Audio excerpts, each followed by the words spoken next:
Hi මේ විටයකෙදී මම කතා කරන්නේ මගේ ලසික් අයි සර්ජරි එක ගැන.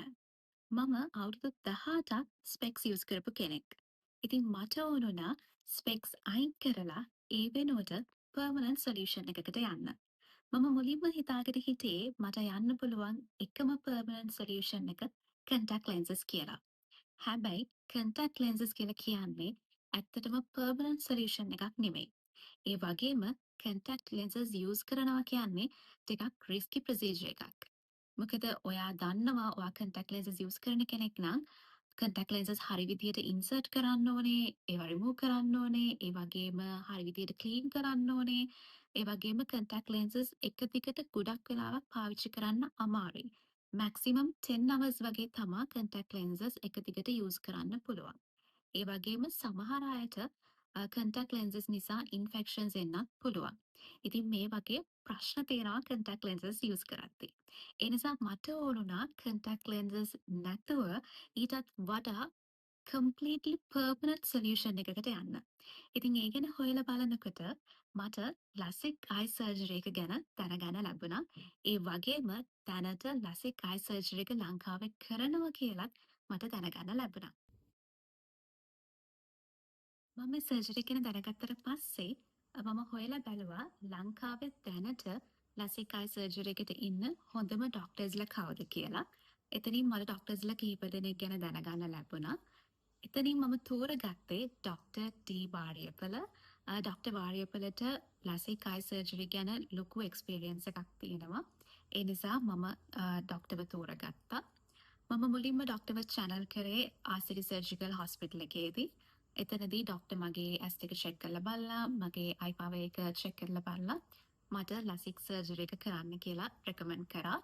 ඒ වගේම ඩොක්ටර්ත් මට කිව්වා කන්ටැක්ට් ලෙන්සස් යූස් කරන්න එපා. ඒකේ රිස්ක් එක වැඩියි කියලා. හැබැයි මම සර්ජරි එකට එලිජිබල්ද කියලා දැනගන්න මට ටෙස්ට් වගේක් කරන්න කියලා ඩොක්ටර් කිව්වා. එතනින් එක ටෙස්ට් එකක් කරන්න තිබුණේ නවලෝක හොස්පිටල් එකේ ලසික් සෙන්ටර් එකෙන්. ඒක ලසික් ස්ක්‍රීනින් ටෙස්ට් එකක්.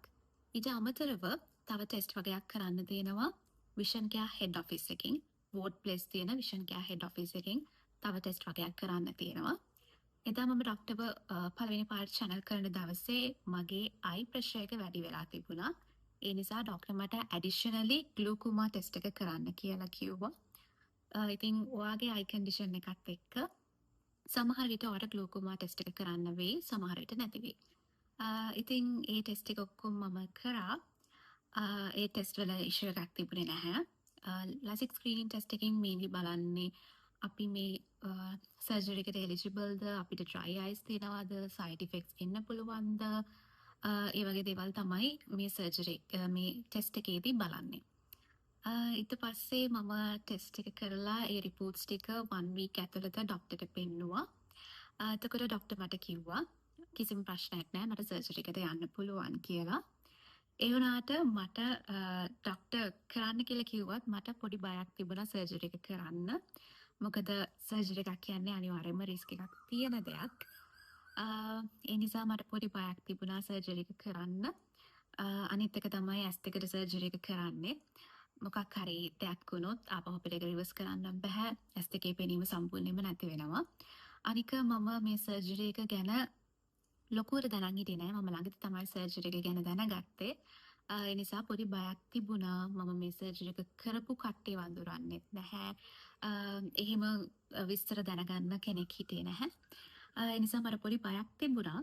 හැබැයි එදා මම ඩොක්ටර්ට රිපෝට්ස් පෙන්නන දවසේ තව රිපෝට්ස් පෙන්නන්න ගර්ල් කෙනෙක් ඇවිල්ලා හිටියා. එයාත් සර්ජරි එක කරන්න ඩේට් එකක් ෆික්ස් කරගන්න තමයි ඇවිල්ලා හිටියේ. ඉතින් එයා මාත් එක්ක එයා දන්න දේවල් ෂෙයා කරගත්තා. එයා අඳුරන අය මේ සර්ජරි කරලා තියෙනවා කියලා කිව්වා. ඒගොල්ලන්ට ප්‍රශ්නයක් නැහැ කියලා කිව්වා. ඊට පස්සේ තව මට කෙනෙක්ව හම්බුණා ගර්ල් කෙනෙක්ව. එයා සර්ජරි කරලා after 6 months ඩොක්ටර්ට පෙන්නන්න ඇවිල්ලා හිටියේ. එයාත් කිව්වේ මට සර්ජරි එක කරන්න කිසිම ප්‍රශ්නයක් නෑ. එයාට දැන් හොඳට පේනවා. ඒ නිසා බය නැතුව සර්ජරි එක කරන්න කියලා. ඉතින් ඒ වගේ පොසිටිව් දේවල් අහන්න ලැබුණ නිසා මම ඩිසයිඩ් කරා සර්ජරි එක කරනවා කියලා. ඉතින් එදාම මම ඩේට් එක ෆික්ස් කරගත්තා සර්ජරි එකට. ඩොක්ටර් සර්ජරි එක කරන්නේ නවලෝක හොස්පිටල් එකේ ලැසික් සෙන්ටර් එකේ විතරයි. and only on Thursdays. Thursday උදේ තමයි අපි ලැසික් සෙන්ටර් එකට යන්න ඕනේ.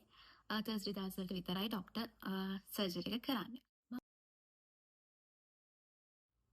ඔයා ලසික් ස්ක්‍රීනින් ටෙස්ට් එක ලසික් සෙන්ටර් එකෙන් කරන්න කලින් අනිවාර්යයෙන්ම ලසික් සෙන්ටර් එකට කෝල් කරලා ඒගොල්ලෝ අවේලබල්ද කියලා දැනගෙන ඩේට් එකක් ටයිම් එකක් ෆික්ස් කරගෙන යන්න.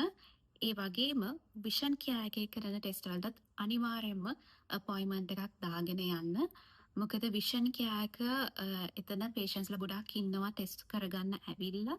ඒ නිසා අනිවාර්යයෙන්ම අපොයින්ට්මන්ට් එකක් ප්ලේස් කරගෙන යන්න. නැත්නම් ඔයාට queue එකේ ඉන්න වෙනවා ගොඩක් වෙලාවක්. ඒ නිසා අනිවාර්යයෙන්ම ටෙස්ට් එක කරන්න කලින් අපොයින්ට්මන්ට්ස් දාගෙන යන්න. ඒ වගේම ඔයා contact lenses use කරන කෙනෙක් නම් මට මතක විදිහට අනිවාර්යෙන් ඔයා ටෙස්ට් එක කරන්න කලින් 1 week හරි 2 weeks හරි contact lenses නොදා ඉන්න ඕනේ. මට හරියට මතක නැහැ ටයිම් පීරියඩ් එක. ඒක ඔයා ලැසික් සෙන්ටර් එකත් එක්ක ඒ වගේම විෂන් කෙයා එකත් එක්ක කතා කරලා කන්ෆර්ම් කරගන්න. ඔයා contact lenses use කරන කෙනෙක් නම් නැත්නම් ඔයාට ටෙස්ට් එක කරන්න වෙන්නේ නැහැ. ඔයාගේ රිසල්ට්ස් වෙනස් වෙන්න පුළුවන්. ඒ නිසා ඒක කන්ෆර්ම් කරගන්න ලැසික් සෙන්ටර් එකෙන් ඒ වගේම විෂන් කෙයා එකෙන්. සර්ජරි එකට ඩේට් එක ෆික්ස් කරගත්තට පස්සෙත් මම මේ සර්ජරි ගැන තව හොයලා බැලුවා. මොකද මට මේ සර්ජරි එක කරන්න කියලා කියපු කට්ටියට වැඩිය කරන්න එපා කියලා කියපු කට්ටිය වැඩි. ස්පෙෂලි මගේ ෆැමිලි එකේ අය, මගේ ගොඩක් යාළුවෝ ඒගොල්ලෝ හැමෝම කිව්වේ කරන්න එපා කියලා. මොකද මේක ඇස් දෙකට කරන සර්ජරි එකක් නිසා රිස්ක් එක වැඩි නිසා ගොඩක් කට්ටිය කිව්වා සර්ජරි කරන්න එපා කියලා. ඒක ඇත්ත. මේක ඇස් දෙකට කරන සර්ජරි එකක්. මොකක් හරි මිස්ටේක් එකක් වුණොත් අපිට ඒක රිවර්ස් කරන්න බෑ. හැබැයි මම හොයලා බැලුවා ගොඩක් ඩොක්ටර් කරලා තියෙන සර්ජරිස් ගැන හොයලා බැලුවා. ඒ වගේම YouTube එකේ TikTok එකේ මේ සර්ජරි කරපු කට්ටිය ඒගොල්ලන්ගේ එක්ස්පීරියන්ස් ෂෙයා කරගෙන තිබුණා. ඒ දේවල් ගැන මම හොයලා බැලුවා. එතකොට මට කිසිම ඩවුට් එකක් තිබ්බේ නැහැ ඩොක්ටර් ගැන. මොකද ඩොක්ටර්ට මේ ෆීල්ඩ් එකේ ලොකු එක්ස්පීරියන්ස් එකක් තියෙනවා. ඉතින් ඩොක්ටර් අතින් කිසිම මිස්ටේක් එකක් වෙන්නේ නැහැ කියන එක ගැන මට ලොකු විශ්වාසයක් තිබ්බා. සර්ජරි ගැනත් මට විශ්වාසයක් තිබ්බා. හැබැයි මට එක ඩවුට් එකක් තිබ්බා. ඒ තමයි මම software engineer කෙනෙක්. එතකොට මම හැමදාම දවසට පැය 8ක් 9ක් එක දිගට ස්ක්‍රීන් එක යූස් කරනවා. එතකොට මේ සර්ජරි එකෙන් පස්සේ ඒක මට ඉෆෙක්ට් එකක් වේද මගේ ඇස් දෙකට ඒක ප්‍රශ්නයක් වේද කියන එක මට ඒ ගැන පොඩි ඩවුට් එකක් තිබ්බා. මොකද මම කතා කරපු කට්ටිය YouTube එකේ වුණත් එක්ස්පීරියන්ස් ෂෙයා කරගෙන තිබුණු කට්ටිය කවුරුවත් මගේ ෆීල්ඩ් එකේ ඉන්න අය නෙවෙයි. ඒගොල්ලෝ වෙන ෆීල්ඩ්ස් වල ඉන්න අය. ඒ නිසා මට තිබුණු ප්‍රශ්නේ තමයි එක දිගට ස්ක්‍රීන් එක යූස් කරන කෙනෙක්ට මේ සර්ජරි එකෙන් පස්සේ ප්‍රශ්නයක් වේද කියන එක. ඩොක්ටර් නම් කිව්වා ඒක ප්‍රශ්නයක් නැහැ. ස්ක්‍රීන් එක යූස් කරන්න පුළුවන්. එක දිගට පැය 9ක් 10ක් එක දිගට ස්ක්‍රීන් එක යූස් කරන්න පුළුවන්. ඒක ප්‍රශ්නයක් නැහැ කියලා. ඒත් මට දැනගන්න ඕනුණා කවුරු හරි මේ මගේ ෆීල්ඩ් එකේ ඉන්න කෙනෙක්, IT ෆීල්ඩ් එකේ ඉන්න කෙනෙක් මේ සර්ජරි එක කරලා තියෙනවද ඒගොල්ලන්ට ප්‍රශ්නයක් නැද්ද කියලා. ඊට පස්සේ මම ඒ ගැන ටිකක් හොයලා බැලුවා. එතකොට මට දෙන්නෙක් ගැන දැනගන්න ලැබුණා. ඒ දෙන්නම software engineersලා. මම ඒ දෙන්නටම කතා කරා. ඒ දෙන්නම දැන් මේ සර්ජරි එක කරලා අවුරුදු 2කට වැඩි. ඒ තරට කිසිම ප්‍රශ්නයක් නැහැ. ඒගොල්ලන්ට හොඳට පේනවා. ඒ වගේම යාලට කිසිම සයිඩ් ඉෆෙක්ට් එකක්වත් dry eyes මොනවත්ම නැහැ. headaches මුකුත් නැහැ. ඒගොල්ලන්ට හොඳට යාලගේ වැඩ ටික කරගෙන ඉන්න පුළුවන් කියලා ඒගොල්ලෝ මට කිව්වා. ඒගොල්ලන්ට කතා කරාට පස්සේ මට තිබුණු බය සම්පූර්ණයෙන්ම නැති වුණා. යාළුවෝ ගෙදර අය ඒගොල්ලෝ ඔක්කොම බයලා තමයි හිටියේ සර්ජරි එකට. ඒ වුණාට මට බය නැති වුණා. මම ඩිසයිඩ් කරා සර්ජරි එක ෆේස් කරනවා කියලා. මොකද ඇත්තටම ස්පෙක්ස් දෙකක් යූස් කරන කෙනෙක් කාලයක් තිස්සේ ස්පෙක්ස් යූස් කරන කෙනෙක් තමයි දන්නේ ඒක කොච්චර අමාරු දෙයක්ද කියලා. මොකද එක දිගට උදේ ඉඳලා රෑ වෙනකම් අපි කරන වැඩ ඔක්කොම කරන්න ස්පෙක්ස් දෙකක් දාගෙන ඒතර ඒක හරි අමාරුයි. මට ස්පෙෂලි ඒක හරි අපහසුයි දවසම ස්පෙක්ස් දාගෙන ඉන්න එක. ඒ නිසා මට ස්පෙක්ස් දාන්න පටන් ගත්ත කාලේ ඉඳන්ම ඕනුනේ ඉක්මනටම මේ ස්පෙක්ස් දෙක අයින් කරලා පර්මනන්ට් සොලියුෂන් එකකට යන්න. ඉතින් ස්පෙක්ස් යූස් කරන කෙනෙක් තමයි ඒක ගැන හරියටම දන්නේ. ඒ නිසා මම ඩිසයිඩ් කරා අනිවාර්යයෙන්ම සර්ජරි එක කරනවා කියලා. මම සර්ජරි කළේ 30th of April 2026. එදා උදේ 9:30 වෙනකොට මට නාවලක හොස්පිටල් එකේ ලසික් සෙන්ටර් එකට එන්න කියලා තිබ්බා. ඔයා සර්ජරි එකට ඉන්ෂුරන්ස් එක ක්ලේම් කරන කෙනෙක් නම් අනිවාර්යයෙන්ම ඔයා හොස්පිටල් එකේ ඇඩ්මිට් වෙන්න ඕනේ. මේක ඩේ සර්ජරි එකක්. හැබැයි ඉන්ෂුරන්ස් ක්ලේම් කරනවා නම් සර්ජරි එකට ඇඩ්මිට් වෙන්න ඕනේ. 6 hours හරි 12 hours හරි ඒක ඩිපෙන්ඩ් වෙනවා ඔයාගේ ඉන්ෂුරන්ස් එකත් එක්ක.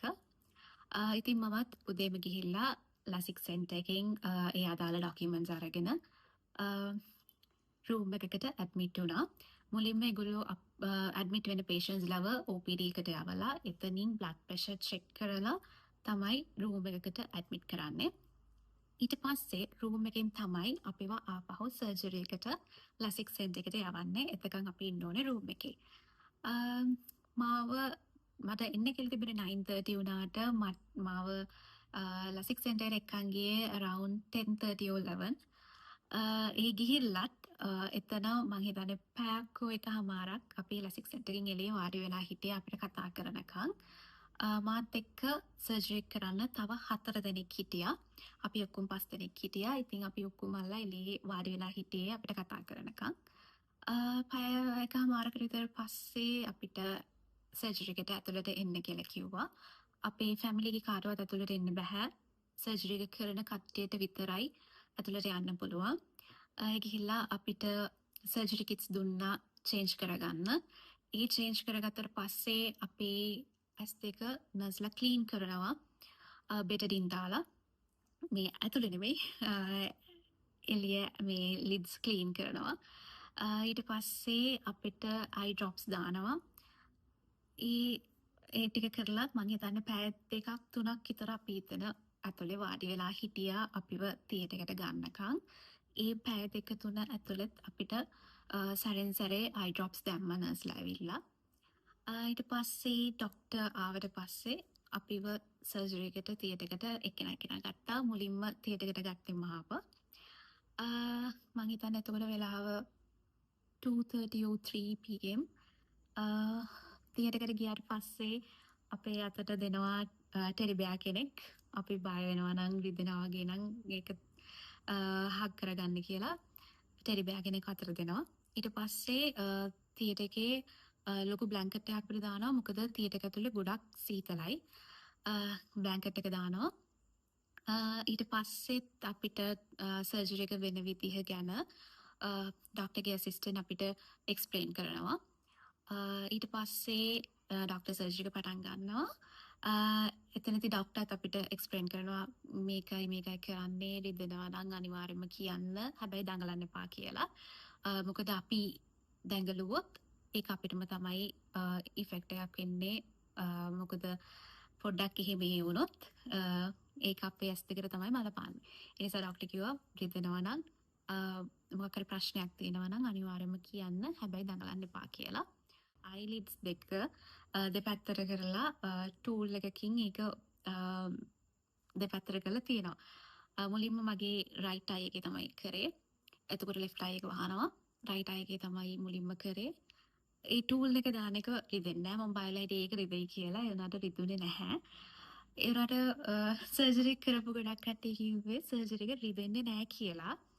ඇත්ත ඒක රිදෙන්නේ නැහැ. හැබැයි නැත්තේ නැහැ. පොඩ්ඩක් රිදෙනවා.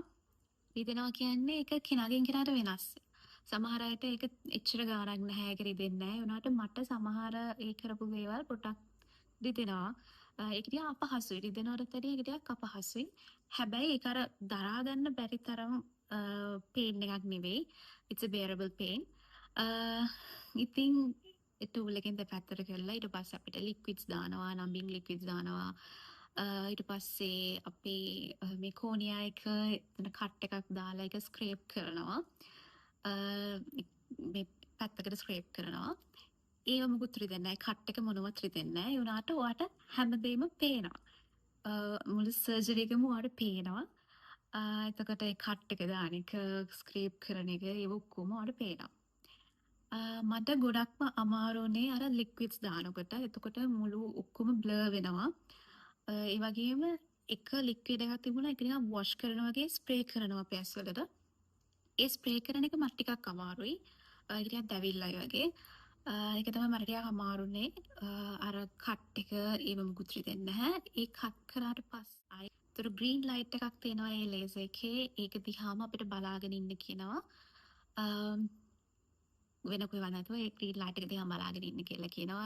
එක පාරට ඒක බ්ලර් වෙනවා, පහු පේන්න පටන් ගන්නවා. එහෙම ෆ්ලක්චුවේට් වෙනවා. ඊට පස්සේ ඒ කෝනියා එක ඔටෝ හීල් වෙනවා. ඒ හීල් වෙන්න තමයි ඊට පස්සේ ලික්විඩ්ස් දාලා අපිට දානවා ප්‍රොටෙක්ටිව් ලෙන්ස් එකක් ඇහැට. ඒ හීල් වෙන ප්‍රොසෙස් එකට සපෝට් එකක් විදිහට ඉන්ෆෙක්ෂන්ස් වෙන්නේ නැති වෙන්න, ජර්ම්ස් යන්නේ නැති වෙන්න ප්‍රොටෙක්ටිව් ලෙන්ස් එකක් දානවා. ඊට පස්සේ සර්ජරි එක ඉවරයි එක හැකට. ඊට පස්සේ අනිත් හැරත් ඒක ඒ විදිහටම කරනවා. ලික්විඩ්ස් දාලා කට් කරලා අනිත් පැත්තට ස්ක්‍රේප් කරලා පැත්තකට ඊට පස්සේ ලේස් එක අල්ලලා ආපහු ස්ක්‍රේප් කරපු එක වහනවා. ඊට පස්සේ ලික්විඩ්ස් දාලා ලෙන්ස් එක දානවා. ඊට පස්සේ සර්ජරි එක 10 to 15 minutes වලින් වගේ ඉවර වෙනවා. වැඩි දෙයක් නෑ. අර ස්ටෙප්ස් ටික ටක් ටක් ගාලා ડોක්ටර් කරනවා. ෂීල්ඩ් එකක් දානවා ඇස් දෙකට ජර්ම්ස් මොකුත් යන්නේ නැති වෙන්න. ඊට පස්සේ නර්ස් මාව එළියට එක්කන් ගියා. එළියට කියන්නේ තියටරකින් එළියට. එක්කන් ගිහලා මාව වෙනම රූම් එකක තිබ්බා. ඒ ගිහලා ඒ රූම් එකේ වාඩි වුණාට පස්සේ මම වාඩි වුණ තැනම ඉස්සරහා කැලෙන්ඩර් එකක් තිබුණා. ඒ කැලෙන්ඩර් එකේ තිබුණු නම්බර්ස් ඔක්කොම මට හොඳටම ක්ලියර් පේනුණා. මට මාර සතුටුයි. මොකද සාමාන්‍යයෙන් ඒ වගේ දුරක තියෙන දෙයක් මට කියවන්න අමාරුයි. පේන්නේ නැහැ. ඒ වුණාට ඒ කැලෙන්ඩර් එකේ තිබුණු ඔක්කොම අකුරු නම්බර්ස් ඔක්කොම මට කියවන්න පුළුවන් වුණා. එතකොට මම හිතුවා හරි. දැන් සර්ජරි එකත් ඉවරයි. මට ඇස් දෙකක් පේනවා. ඉවරයි. දැන් අයි ඩ්‍රොප්ස් දාලා පරිස්සම් වෙන්න විතරයි තියෙන්නේ කියලා. ඒ වුණාට එහෙම නෙමෙයි. ඒ සර්ජරි එක කරපු ගමන් ඔයාට හොඳටම පේනවා. ඒක නෝමල්. හැබැයි එන්න තමයි ඔයාට පේන් එක එන්නේ. ඒ වගේම ඔයාගේ පේන එක අඩු වෙනවා. ඒ රූම් එකේ මං හිටියා විනාඩි 5ක් 10ක් විතර. ඊට පස්සේ මාව නර්ස් එක්කන් ගියා චේන්ජ් කරගන්න. ඒ චේන්ජ් කරාට පස්සෙත් ඉතුරු 4 දෙනා සර්ජරි කරලා ඉවර වෙනකන් මට වාඩි වෙලා ඉන්න කිව්වා. සෙන්ටර් එක ඇතුලේ. එතකොටත් අපේ පේරන්ට්ස්ලාට ඇතුළට එන්න දීලා තිබුණේ නැහැ. 4 දෙනා සර්ජරි එක හැමෝම කරලා ඉවර වුණාට පස්සේ අපේ පේරන්ට්ස්ලාට ඇතුළට එන්න කියලා කිව්වා. ඒගොල්ලන්ට අයි ඩ්‍රොප්ස් දාන විදිහ ගැන සහ ඒ දවස් 7 ඉන්න ඕන විදිහ ගැන ඉන්ස්ට්‍රක්ෂන්ස් නර්ස්ලා දුන්නා. ඒ ඉන්නකොට අනිත් 4 දෙනාටම ගොඩක් අමාරුයි. සර්ජරි කරපු අනිත් 4 දෙනාටම ගොඩක් අමාරුයි. කඳුළු වෙනවා, රිදෙනවා. ඒකට මට එහෙම කිසිම අමාරුවක් තිබුණේ නැහැ. මට බරගතියක් තිබුණා. ඒ අරෙන්න මට වෙන පේන් එකක් තිබුණේ නැහැ. මං ඇස් දෙක වහගෙනම තමයි හිටියේ. ඊට පස්සේ අපි හිටපු රූම් එකෙන් ආය අපිව රිසෙප්ෂන් ඒරියා එකට ගත්තා. ලැසික් සෙන්ටර් එකේ රිසෙප්ෂන් ඒරියා එකට. එතනම තමයි අපේ පේරන්ට්ස්ලාත් හිටියේ ඒ වෙලාවේ. පේරන්ට්ස්ලාට නර්ස්ලා ඉන්ස්ට්‍රක්ෂන්ස් දෙන ගමන් හිටියේ. එතකොට මට තේරුණා මගේ රයිට් අයි එකේ මුලින්ම සර්ජරි කරේ රයිට් අයි එකේ ඒකේ මොකක් හරි ඇනෙනවා වගේ. කියන්නේ මොකක් හරි ඇනෙනවා වගේ මට ඒක ටිකක් රිදෙන්න පටන් ගත්තා. එන්න පේන් එක වැඩි වෙනවා. මට හිතුණා මට දාපු ප්‍රොටෙක්ටිව් ලෙන්ස් එක අනිවාර්යෙන්ම මේ ගැලවිලා තියෙන්නේ. ඒකයි මට මේ රිදෙන්නේ කියලා. මම ඒ ගාම නර්ස්ට කිව්වා මට මේ ඇහැ රිදෙනවා. මොකක් හරි මට ඒක ඇනෙනවා වගේ දැනෙනවා කියලා. ඊට පස්සේ නර්ස් මාව එක්කන් ගිහිල්ලා ටෝච් එකක් වගේ දාලා බැලුවා. ඒ බලලා කිව්වා ලෙන්ස් එක තියෙන ප්‍රශ්නයක් නැහැ කියලා. ඊට පස්සේ මට අයි ඩ්‍රොප් එකක් දැම්මා. ඒ අයි ඩ්‍රොප් එක දැම්මට පස්සේ මට ඒ රිදෙන එක හරි ගියා. හැබැයි අර කලින් තිබ්බට වැඩිය මට පොඩි පේන් එකක් ආවා ඇස් දෙකට. ඊට පස්සේ නර්ස් කිව්වා මට රූම් එකට ගිහිල්ලා රෙස්ට් කරන්න කියලා. පේන් කිලර්ස් දුන්න බොන්න. ඒ බෙහෙත් ටික බොන්න කියලා මාව රූම් එකට යවුවා. හැබැයි රූම් එකට ගියාට පස්සේ මට මේ රයිට් අයි එක ගොඩක් අමාරු වුණා. ෂීල්ඩ් එක ගලවලා බැලුවාම මගේ රයිට් අයි එක විතරක් ගොඩක් ඉදිමිලා තිබුණා. left eye එකට කිසිම ප්‍රශ්නයක් නැහැ. ඒක රිදෙන්නෙත් නැහැ, ඉදිමිලත් නැහැ. ඒ වුණාට right eye එක ගොඩක් අමාරු වෙලා තිබ්බා. ඒකට හේතුවක් තියෙනවා. ඒ හේතුව මම අන්තිමට කියන්නම්. ඊට පස්සේ eye drops අපිට දාන්න කිව්වා එදා හවස 6 ඉඳලා. eye drops දාන්න තිබුණේ පැය 2න් 2ට, පැය 6න් 6ට, පැය 8න් 8ට. පැය 2න් 2ට දාන්න ඕන drop එක උදේ 6 ඉඳලා රෑ 10 වෙනකම් පැය 2න් 2ට දාන්න ඕනේ. පැය 6න් 6ට දාන්න තියෙන drop එක උදේ 6 ඉඳලා රෑ 11 වෙනකම් පැය 6න් 6ට දාන්න ඕනේ. එතකොට අන්තිම පැය 6 කම්ප්ලීට් වෙන්නේ රෑ 12ට. හැබැයි ඒ වෙනකන් අපිට ඇහැරලා ඉන්න එපා කියලා රෑ 11ට අන්තිමට drop එක දාන්න කියලා කිව්වා. අනිත් drop එකත් උදේ 6 ඉඳලා පැය 8න් 8ට රෑ 10 වෙනකන් දාන්න කියලා කිව්වේ. ඊට අමතරව අපිට ෆස්ට් වීක් එකට පේන් කිලර්ස් දීලා තිබුණා. ඒ දේවල් ඒ විදිහට ෆලෝ කරන්න කියලා ඉන්ස්ට්‍රක්ෂන්ස් පේරන්ට්ස්ලාට දුන්නා. ඒ වුණාට මට S2 අරින්නවත් බෑ. මට තේරෙනවා මට left eye එක අරින්න පුළුවන්. right eye එකේ තමයි ප්‍රශ්නයක් තියෙන්නේ කියලා. ඉතින් මට අමාරු නිසා වෝඩ් එකේ හිටපු නර්ස්ලා ලැසික් සෙන්ටර් එකට කෝල් කරලා කිව්වා. ඒත් ඒගොල්ලෝ කිව්වේ ඒක නෝමල් කියලා. එහෙම එක ඇහක් විතරක් රිදෙන එක, ඉදිමෙන එක නෝමල්. ඒක දවස් 2-3කින් හරියයි. හරි විදියට eye drops දාන්න කියලා. ඒත් eye drops දාන්නවත් මට S2 අරින්න බෑ. ඒ right eye එක අරින්න බෑ. ඊට පස්සේ හරිම අමාරුවෙන් එහෙම දෙපැත්තට කරලා තමයි drops දැම්මේ. හැබැයි එදා දවස මං හරිම අමාරුවෙන් හිටියේ. මට S2 අරින්නම බෑ. මම හරියටම S2 ඇරියේ. S2ම හරියටම ඇරියේ. මං හිතන්නේ සර්ජරි කරපු දවසට පහුවෙනි දවසේ හවස. එදා තමයි මට පොඩ්ඩක් හරි right eye එක අරින්න පුළුවන් වුණේ. eye drops දාන්න පොඩ්ඩක් මෙහෙම ඈඩ් කරලා තමයි eye drops දාන්නේ. එතකොට 1.5 days මම හිටියේ මුකුත්ම පේන්නේ නැතුව S2 අරින්න බැරුව ඔක්කොම අම්මගේ උදව්වෙන් තමයි කරගත්තේ. කිසිම වැඩක් කරගන්න බැහැ මට. S2 අරින්න බෑ, හරිම අමාරුයි. කොහොම හරි එදා දවසේ චුට්ටක් S2 අරින්න පුළුවන් වුණා. ඒත් අමාරුයි. දෙවනි තුන්වෙනි දවස වගේ වෙනකොට ඉදිමිලා තිබුණ එක අඩු වුණා. ඊට පස්සේ මට පොඩ්ඩ S2 S2ම එකපාර අරින්න පුළුවන් වුණා. හැබැයි ඒ S2 අරිනකොට අර සර්ජරි එක කරලා ඉවර වෙද්දි පෙනුන මොනවත් පේන්නේ නැහැ. ඒ තරම් පේන්නේ නැහැ. සම්පූර්ණයෙන්ම බ්ලර් වෙලා පේනුනේ. ඒ කියන්නේ මගේ S2 ඉස්සරහා නිකන් net එකක් තියනවා වගේ තමයි මට පේන්නේ. හොඳටම බ්ලර් වෙලා තියෙන්නේ. ඉස්සර මම ස්පෙක්ස් දාන කාලේ ස්පෙක්ස් එක ගලවුවාම පේන තරම්වත් මට පේනුනේ නැහැ.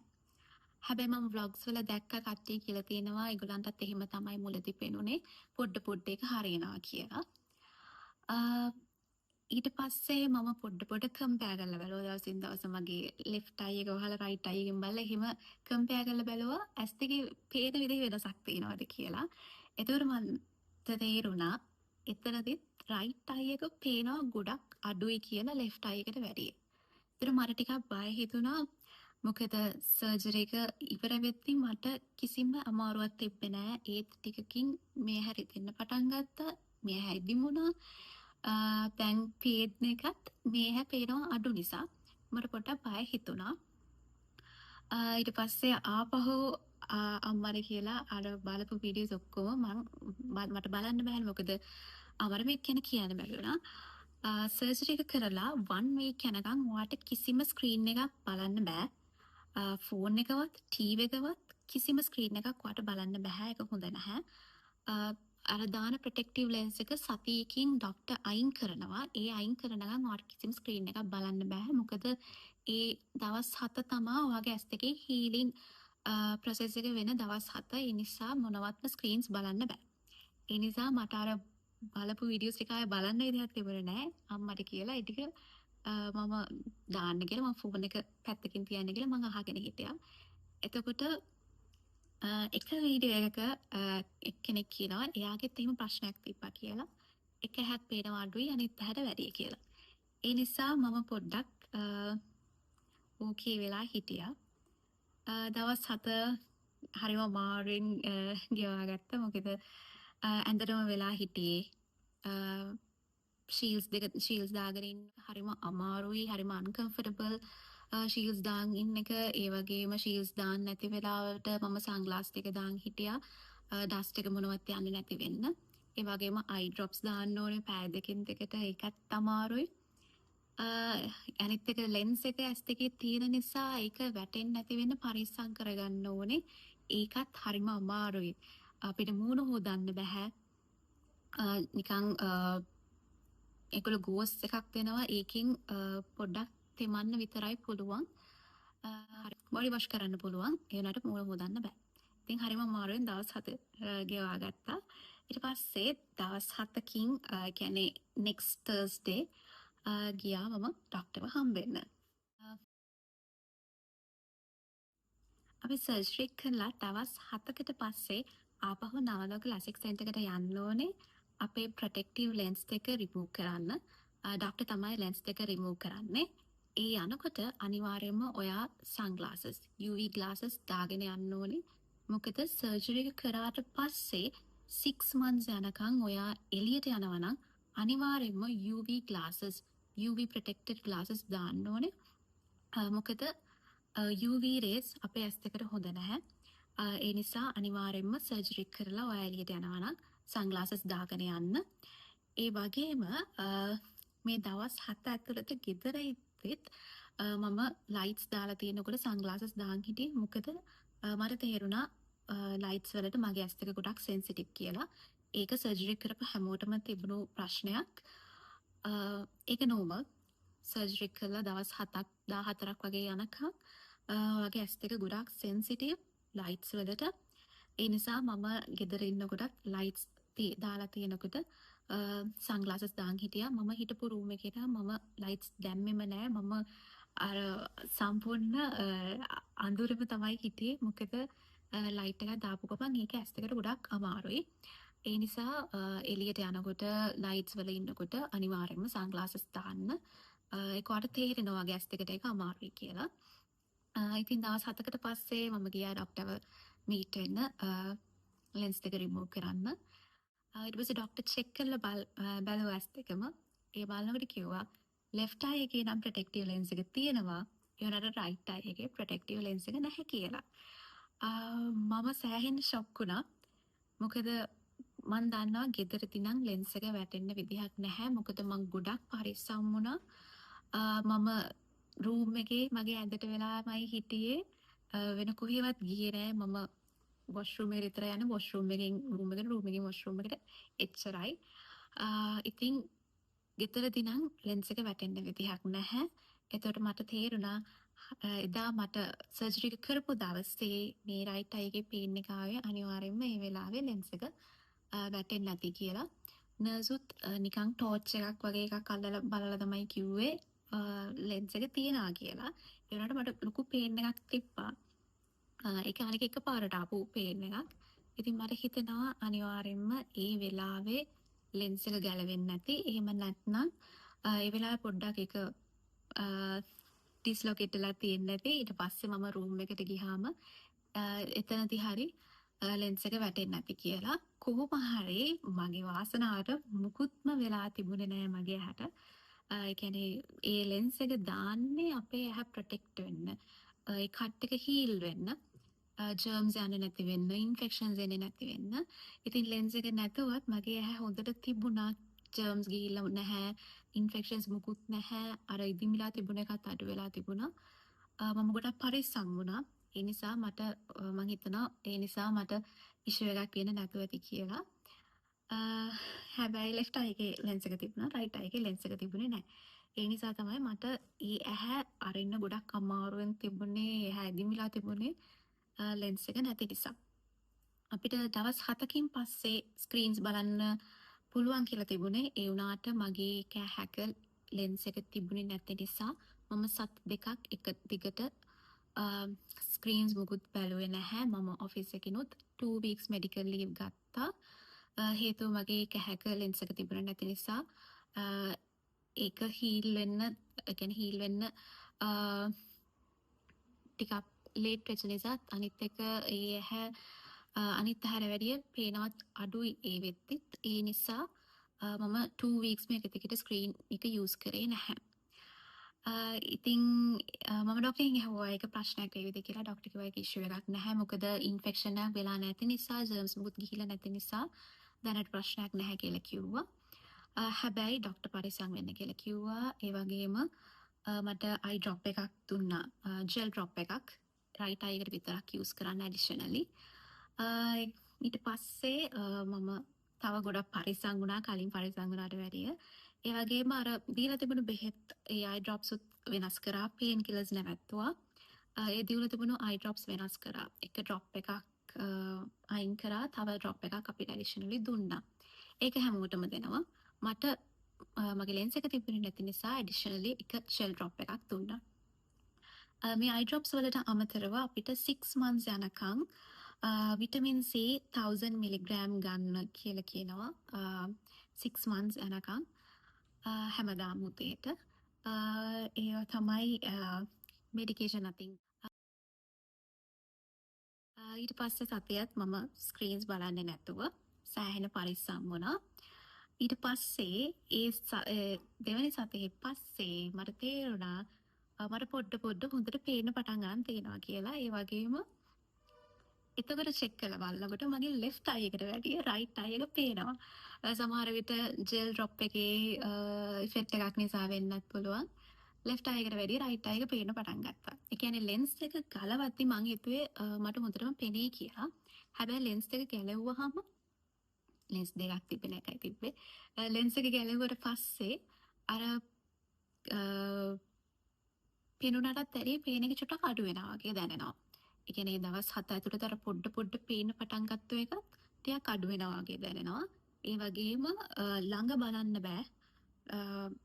ළඟ බලනකොට ඒක ඩබල් වෙලා වගේ තමයි පේන්නේ. අකුරු එහෙම ඩබල් වෙලා පේන්නේ මට. ඒක පොඩ්ඩ අර දෙවෙනි සතිය ගෙවෙනකොට හරි ගියා ටිකින් ටික. ඒකත් මගේ රයිට් අයි එක තමයි ගොඩක් ඉක්මනට හීල් උනේ. හේතුව මං හිතන්නේ අර ඇඩිෂනලි දුන්න ජෙල් ඩ්‍රොප් එක. සති දෙක ඒ විදිහට ගියා. ඊට පස්සේ මම ආපහු වැඩ පටන් ගත්තා ස්ක්‍රීන්ස් යූස් කරන්න. එතකොට මට අර සැරෙන් සැරේ පොඩි ඔලුව කැකුමක් තිබුණා පළවෙනි සති දෙක තුන. ඒ වුණාට එන්න ඒක හරි ගියා. පේන් එක නැති වුණා. ඊට පස්සේ මට පොඩ්ඩ තේරුණා මට හොඳටම දැන් පේන්න පටන් ගන්න තියෙන්නේ කියලා. ඊට පස්සේ 1 month වලින් ඒ කියන්නේ ලෙන්ස් එක ගලවපු දවසේ ඉඳලා 1 month ගියාට පස්සේ ආපහු ડોක්ටර්ට අපි පෙන්නන්න ඕනේ.